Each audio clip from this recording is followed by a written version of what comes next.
Ia toi whaatalo whatu Samoa si mai al whaafonga si atasila nei o whaapopongo a tātou tala mai Samoa. Mai le tau tua le Loabay mo le nei asa Faraile i vo se temo. Lua afe lua sifulma lua. To mua atu a tātou tala. O le boe atai au le asa ilia se tau sala o Samoa i le whale ta alu numero tasi tona i matu. Toa valu ta maitai o le atau wā e au fia i ta maitai e toa lua o lo au mau i Samoa nei. Whaatasi ai ma le toa ono mai fafo. O tau sala o le atau wā e au fia ai le Miss Sap, Miss Samoa New Zealand, Miss Samoa New South Wales, Miss Samoa Victoria, Miss Samoa Performing Arts and Creative Excellent, Miss Samoa Los Angeles, Miss Samoa Melbourne, Miss Princess Mariana Publishing, o le amata le nei wha moe moe i le tūla e fitu i le afiafi. Inisi o tātou tala. E toa se fulu tasi fita na asia le tamaita i ko vana o au New Zealand. Le afionga ia dancing tikiro, lea o loo lango mau i le whanua tanu i maangiangi. Peitai, na tali le leia le afio anga o maangiangi i se awa o whaaloalo. I le afio atu ai o le tamaita i ko vana o au New Zealand. Le afionga ia dancing tikiro malana au malanga.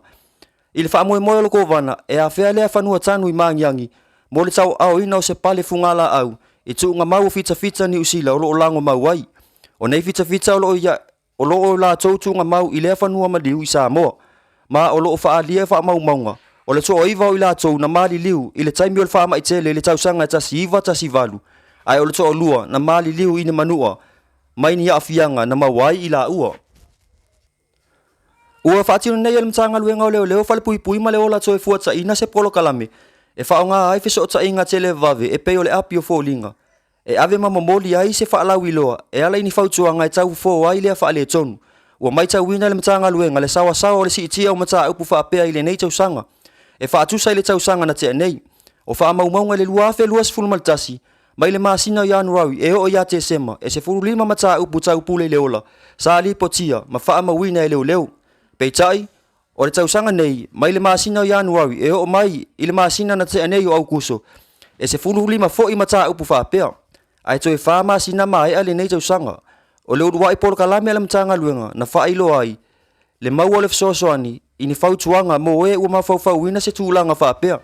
I au nanga tū maoti o lo iai ila ato uawa o ina lelei mo le whai o lea fsosoani. O wha maumaunga ua whailo ai i le mtanga luenga mai lea polo kalame. E leo i whailo ai nai peto a fia li i fia fo i tamaitai. Ai na o la ato e matutua ua whanola ma soi fua ona o lea tūlanga mai le tausanga na tea nei. E o mai i le valu maasina ua mai e o le tausanga. Ua tu malo se tina whai pesinisi longolongo ai te tonu o lo tātou ua tunu. Le afionga i amatai a Lynn Netzler i le auli o le asoan nafi. O le neitina na amata mai le pesinisi la ititi ma o le taimi nei. Ua to o tele nisi o le atunu o lo whainga luenga i lana whale o loa. Pampensini ma le whale ainga. Whatasi ai malo na whale maututongi. Mo tangata e fia no nofo tutongi ai. E whate ia tangata uma i le maliwai o le neitoa whai pesinisi.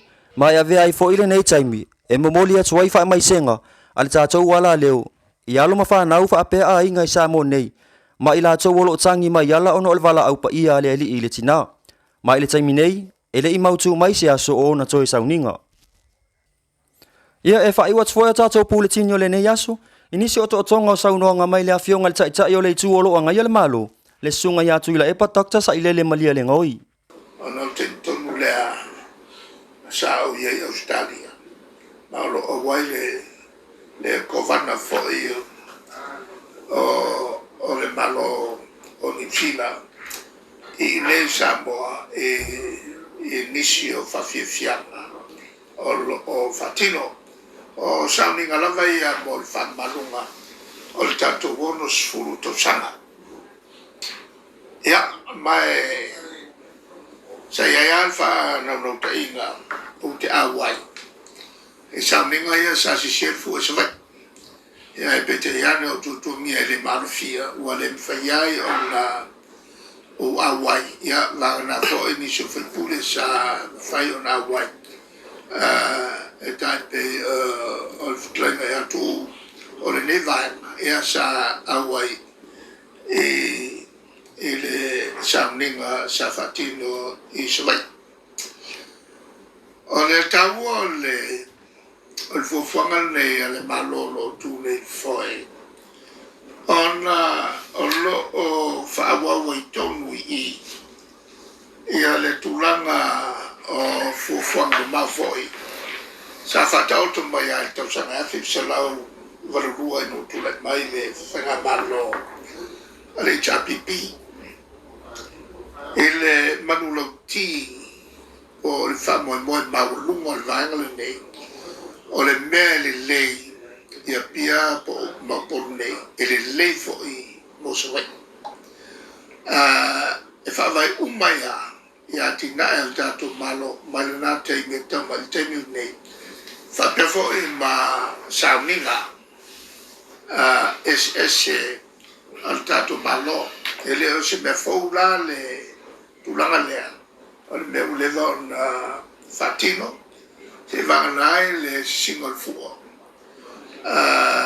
le o fatino ina nei o fai se va o le tulanga masani na o le tasial me se se fuka e pe foi on sa wild tanto malo o le malai te fau o le malai o le sa inga malo e pa wala te mi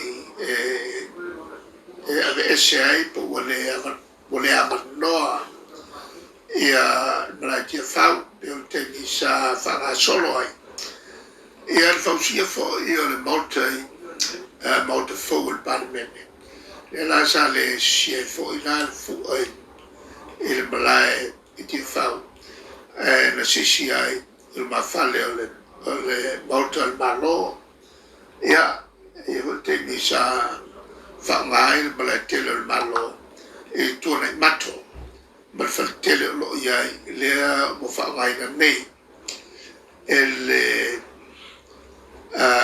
malo fatasi fatele sa fatino ai fu o monei o se fu la ele fu ai mese sa matua sa no menino iai ia le fiona foi ngali manu ma le fiona ia fai malo fai pure te mata ia le foi vai ngai fontana ele I mamau le atu le una ia ma le tal sangaina o le malo ina ia sisi ina le fu esa vai e tu sai fo I ma tu langa fa pitoa fai uma fa penne o le mele le sa vai ele le fo mo po na la le sa fatino ai le tele o nga luenga fo sa fai lo el tato motutele ma fata o el tato motutele I sarà fai e fatti noi ale nga lea o le fesu ya io o tato fainga ai tu mo pe fa mai o il fono mo bol capenet sa su ya e sarà fai o il fono le su ya to sama fi se la o volto sama to felo iai ma alle covana malana capinetta ma nisfo il mallo ma tu il fontana muale al fai po ana so ma le fontana muale fai tuina il va malo e luo mato vuoi mal capinetta na temi mato moai e ya sau on oina e le moto vai non su il fono ai mato mai fare il portante sai ai na temi o le per ma lo lo per portante sa mato mai le capenet mato fono ai o le fenga ta o fontana va bene on o telo ta un po' capenet mo miele telo faila ai meselale o fatino il computer il tenil nei ma fela o ina o lesi tu ta o mata o po telo no in cabinet o mata o po confidential e fani lo lilo se va na o fai e fai una al cabinet on fa lo tele lo lea ia mai o la nasa whaingatai on toi whawau whonutanga sa wai. O a whonutanga, ia nā uta tole noa whaingatai na watu mai ai ia ngā runga tau pepa. On o I tuia te o nau tā uha. E tele nau nau ia atinai. Sa whatino fo I le tātou malo. O le si atinai tele la. O le whatuina le o le ai I sale longa. O le a vea ma ai tele e kai pe o pia. Le ala tu se mai fase lau fasu beka o iei nei e a matai le tauranga lea o lo telefale o lo tutuai e a ma to e fausi ato ai le wafu e me fai ai on taulai e a vatitele whawhitau ni o I sale longa e malosi tele le au e tanu mia I pea le alava e leoneone e te tawai ona e li pea mwhalaroto pea ma mafuanga fwoi na tau te le ai o I asau ona asau ai e le mo mia mwhalaroto a wai le roto a le ia tauranga e se vanga nā lama le whawhitau le tasi o I le au ma le kipingo le au ina ia mwhai ai ona te le se ama e ofi mai ai ia vati tele ia sau fuafuanga ia sa matou whatautoa ia pita ua le whatamu ia na tātou malo o lo ua tulai mai I teimile nei a fuafuanga nei e le mwhai ona tati ai pea whapea e al taime e whawai ona ua te tau on whatino e le teimile nei na I lon whatali le si ua sifuru tau sanga o tue o whakele o whakoruinga whawhainga le tau atina e whapenei. O le si tu tele a sa whatino ele a nganga lea. O le meri lei I o pole le fo sa vai.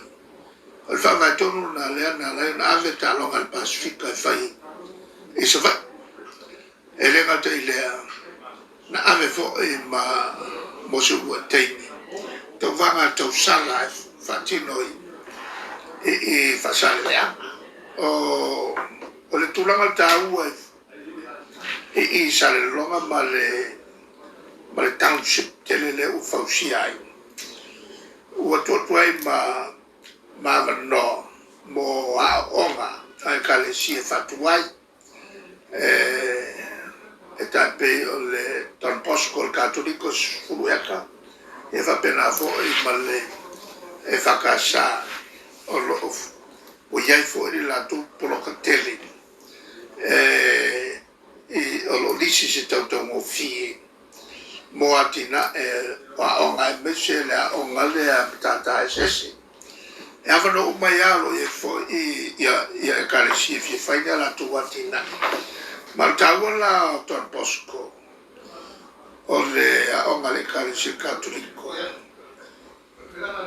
mo le o ina o matata es le la e a fo I tonu le sa fe il sa me ngol singon fo e o foi la I waf tele o fausia o le waf o yo o marketi e si le ako ke le marketi le sa le longa e lo marketi le pene ma o te le marketi le na le wei ya ina avatu e maisi business e fatino e le o ni business to fatoanga Ia o le nasa o tonga ni so me o tupu so tato watunu I Samoa nei molo si la fia. Mai le tau tua le Loabay Samoa, whawhitai tele le mafuta mai, wha soifua ia.